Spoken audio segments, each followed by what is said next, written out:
Estudos Culturais da Idade Média. Organização por Paulina Nólibus. Apresentação. Este livro é o resultado de um projeto de escrita da nova História Cultural que começou em sala de aula em uma disciplina de História Medieval no ano de 2009, no curso de História da UBRA, Canoas, no Rio Grande do Sul. Desde lá, problemas e questões relacionados à cultura da Idade Média foram amadurecendo e objetos de estudo se apresentaram, possibilitando uma ampla abordagem da área e da zona, restrita majoritariamente, neste momento, à Europa. A ideia é arrojada, mas pretendemos criar uma publicação periódica, um livro bienal, por exemplo, de artigos relacionados a pesquisas e papers dos estudantes em formação. Também temos uma preocupação em garantir o direito de autoria, permitindo que vozes de novos pesquisadores sejam ouvidas e tomadas seriamente. Os problemas sociais que este volume aborda são de crucial importância na constituição da história da cultura, especialmente a ocidental, da qual somos herdeiros e participantes: arte, sexo e religião. 3 grandes blocos de práticas e saberes onde, de maneira didática, foram agrupados os 15 artigos que compõem este volume. A observação e análise das representações imaginárias das práticas sociais tomam graves proporções quando nos voltamos à Idade Média. Vários dos artigos se referem direta ou indiretamente ao papel da mulher na sociedade medieval, à sua delicada presença na literatura ou nos registros de fato, como personagem real, como o caso de Joana d'Arc e a educação religiosa das mulheres, enquanto a dos homens era direcionada para a guerra. Outros abordam a religiosidade e o crescente controle da instituição igreja sobre a Europa, a questão judaica, as figuras da morte e do mal, intensos fantasmas ligados ao pecado e à salvação e à criação da Inquisição, inegáveis pontos de tensão dentro do corpo medieval. A arte é um tema sedutor sob vários aspectos, portanto, muitos foram os artigos na área de história da arte, a arte culinária e práticas de alimentação, as narrativas literárias medievais, com sua riqueza de detalhes e variantes, também permitiram um rico estudo do imaginário medieval. Apresentamos as análises de um documento épico escandinavo, Beowulf, e de uma personagem do mito artúrico, a Dama de Shalott, narrada pela sensual poesia trovadoresca, evocada novamente no romantismo inglês. A arte gótica e a moda feminina são igualmente fenômenos próprios deste período que se desenvolveram e sustentaram uma certa estrutura de poder, marcadores do status feudal. Assim, percorrendo fendas variadas, esperamos encantar o leitor com a cultura medieval rica e complexa e abrir portas a novas discussões sobre assuntos de relevância histórica, muitos deles apenas recentemente elevados a objeto de estudo acadêmico. Enfim, o produto final, um livro de artigos, é um esforço intelectual compartilhado por 16 colaboradores para reordenar o conjunto das fibras do tecido ocidental, imensa tarefa que já estamos visivelmente presentes mais de 1000 anos. 1000 anos atrás. Reconhecimento de problemas e boas perguntas foram nossas primeiras preocupações. Contextualização e discussão de fontes naturalmente agregaram moldura às temáticas. Se alcançamos nosso objetivo, só os leitores poderão dizer. Paulina Nólibus. Estudos Culturais da Idade Média, Representações da Arte. Formação Alimentar do Medievo, por Ricardo Serres. O final da conquista republicana, que levou legiões ao rio Eufrates e ao Canal da Mancha, foi seguido por tensões sociais dentro da própria sociedade romana. A agitação camponesa pela terra fora sufocada por seus governantes, os recrutamentos constantes haviam enfraquecido e reduzido invariavelmente toda a classe dos pequenos proprietários, e foi durante o período republicano que Roma se consolida como um grande império, inicialmente conquistando a Península Itálica e mais tarde todo o mundo periférico ao mar Mediterrâneo. À medida que os especialistas da terra estavam sendo chamados ao serviço militar, a base de estabilidade social e econômica estava sendo quebrada. A precária administração das terras cultiváveis deu início ao ciclo de escassez de alimentos, que, por sua vez, fez subir os impostos, forçando a compra de matérias-primas e alimentos fora do império.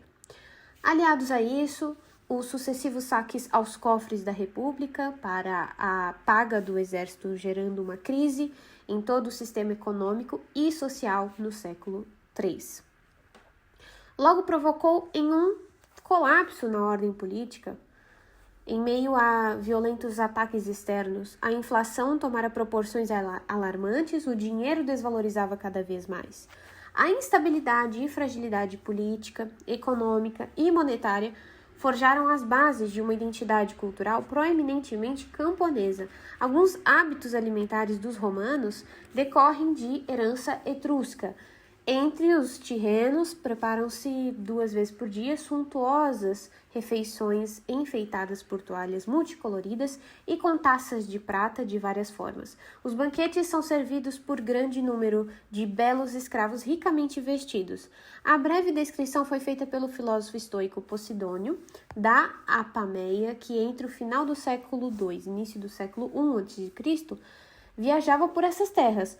Posidônio enfatiza, entre outras coisas, a riqueza da decoração, os servidores bem vestidos e principalmente o fato de haver 2 banquetes ao dia. Autores gregos e latinos reconhecem que as terras etruscas eram muito mais férteis do que as do resto da Itália, salientando que a cultura etrusca era, em relação a muitos aspectos, superior e mais avançada tanto na quantidade quanto na qualidade dos seus produtos. A Etrúria era um dos principais produtores de trigo, suporte básico para o aprovisionamento dos exércitos romanos. Este fato revela a importância que o trigo teve na antiguidade e terá entre os medievos na figura do pão, dos caldos e dos bolos, pouco importando em que mesa ele estaria, na do servidor ou na do senhor. Existia também variedade de espécies de trigo. Criticum, da cevada, bordeum, de espelta, fá, de favas, fabai, também de trigo miúdo, milium, de milhete, panicum e de gergelim, sesama, herança mesopotâmica, assimilada. E entre as leguminosas podemos citar de grão-de-bico, de ervilha e de lentilha. Abre aspas, pão, azeitonas, cebolas, vinho, legumes cozidos regados com óleo, hortaliças, figos, o cardápio do homem.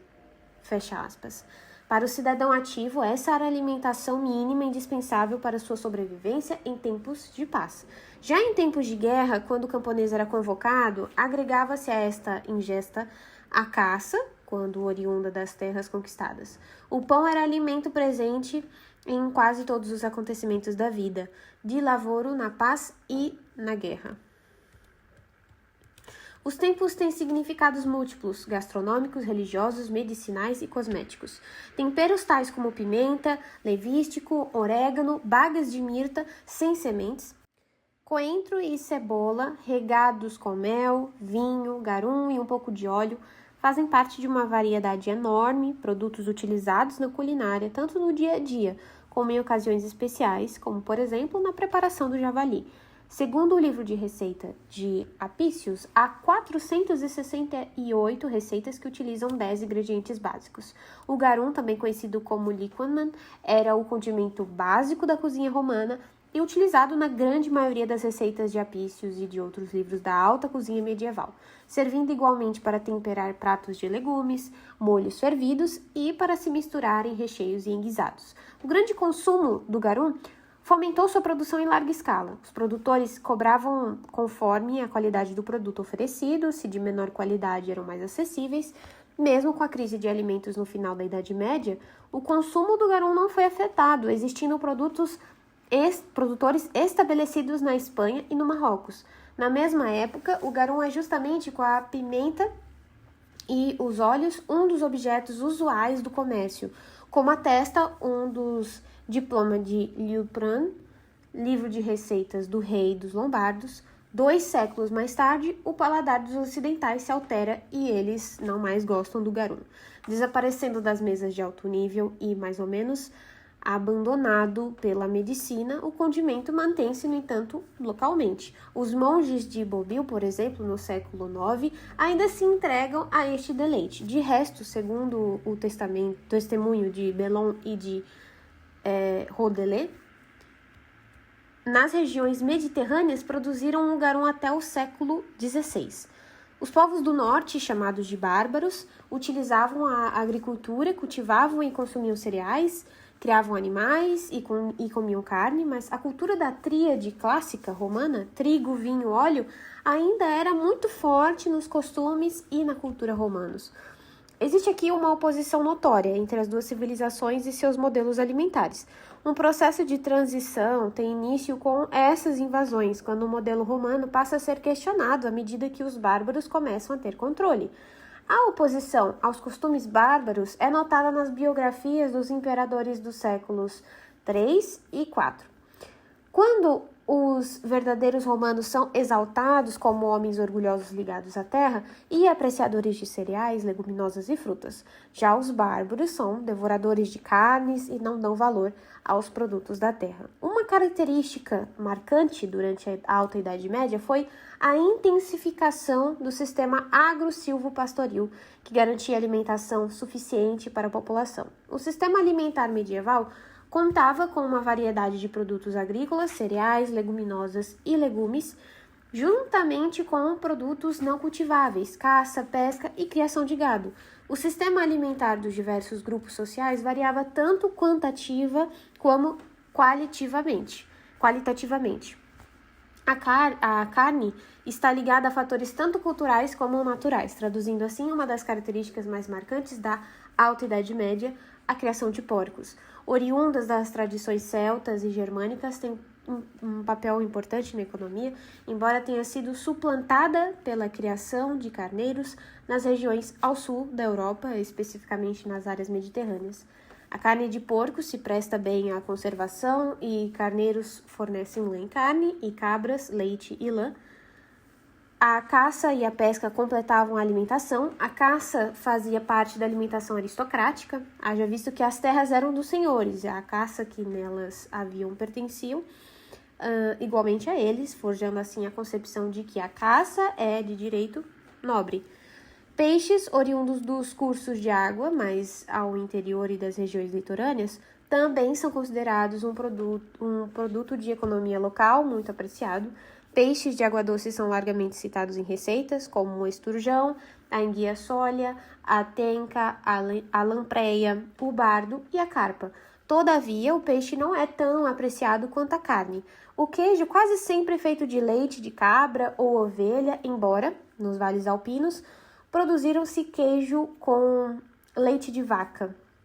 O vinho e a cerveja são as duas bebidas mais consumidas durante a Alta Idade Média. O consumo de vinho se estendeu por toda a Europa, apoiado pela sacralidade atribuída a esta bebida. A cerveja, que por muito tempo foi símbolo da cultura germânica, era usada em rituais pagãos como forma de oposição à religiosidade do vinho. Em todos os lugares consomem-se bebidas alcoólicas por motivo de gosto e por motivo de saúde, pois a água contaminada não inspirava confiança. O centeio, a aveia, a cevada, a espelta, o milhete e o sorgo são os grãos mais fáceis de cultivar e consequentemente, muito utilizados no dia a dia, seguidos de leguminosas tais como favas, o feijão, o grão de bico, o sizirão e a ervilha, que ajudam a compor a mesa da Idade Média. Embora existam diferenças de uma região para outra, os cereais mais rústicos são mais difundidos. Outra característica comum é a grande variedade de cereais cultivados em cada quinta, em cada propriedade. Legumes frescos complementam ainda mais a dieta alimentar medieval. São cultivados de modo intensivo em hortas, sempre presentes nas casas. Há diferentes tipos de couve, de repolhos, de cebola, de alho e de alho poró, assim como hortaliças, alface, chicória, endívia e acelga.